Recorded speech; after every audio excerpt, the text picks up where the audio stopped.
गुलाम उन लोगों को कहते हैं जिन्हें दौलत देकर खरीदा जाता है और फिर जिंदगी भर उनसे मनचाहा काम लिया जाता है।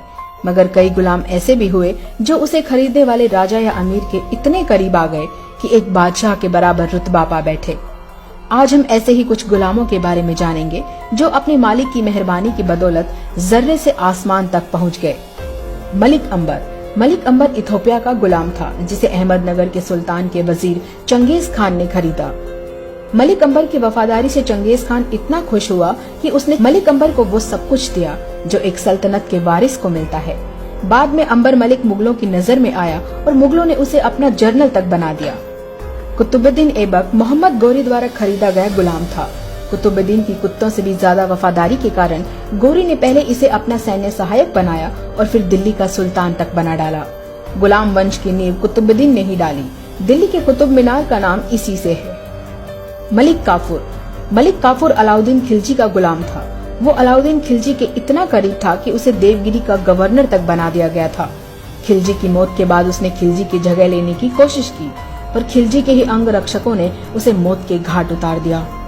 Vinayak Damodar Savarkar east India company यानी ब्रिटिश राज का गुलाम था।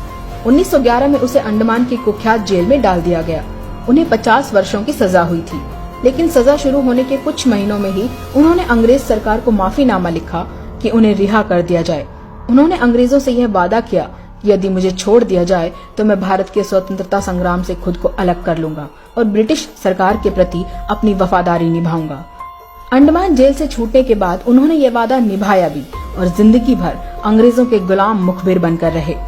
और अब आते हैं आधुनिक भारत के सबसे ताजे और कुख्यात गुलाम यानी नरेंद्र मोदी की ओर। नरेंद्र मोदी हिंदुस्तान के सबसे बड़े पूंजीपतियों अडानी अंबानी के गुलाम हैं। इन पूंजीपतियों ने मोदी को आरएसएस से खरीदा है, जो कि पिछड़ी मानसिकता वाले लोगों को गुलाम बनाने में माहिर संगठन है।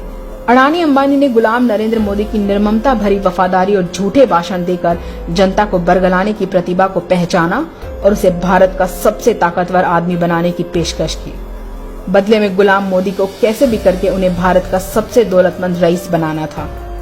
गुलाम मोदी को नए भारत का अवतार पुरुष बनाने के लिए प्रिंट, टीवी और सोशल मीडिया पर करोड़ों अरबों रुपए पानी की तरह बहाए गए। जनता को दिखाया गया कि यही वो व्यक्ति है जो भारत को अमेरिका से बड़ी सुपर पावर बना सकता है। नतीजतन इन पूंजीपतियों ने अपने धन बल से अपने गुलाम मोदी को पहले तो गुजरात का सीएम बनाया और फिर भारत का पीएम तक बनवा दिया। बस तब से लेकर अब तक गुलाम मोदी भारत देश की तमाम संपत्तियों को अपने इन पूंजीपति आकाओं के हवाले कर रहा है, कानून बदल रहा है और सामने आने वाली हर बाधा को बेरहमी से कुचल रहा है। तो अब आप समझ ही गए होंगे कि देश क्यों बर्बाद हो रहा है, हम फिर से गुलामी के दलदल की ओर क्यों धकेले जा रहे हैं, क्यों देश की हर संपत्ति बेची जा रही है, क्योंकि देश पर एक राष्ट्रभक्त नहीं एक गुलाम राज कर रहा है।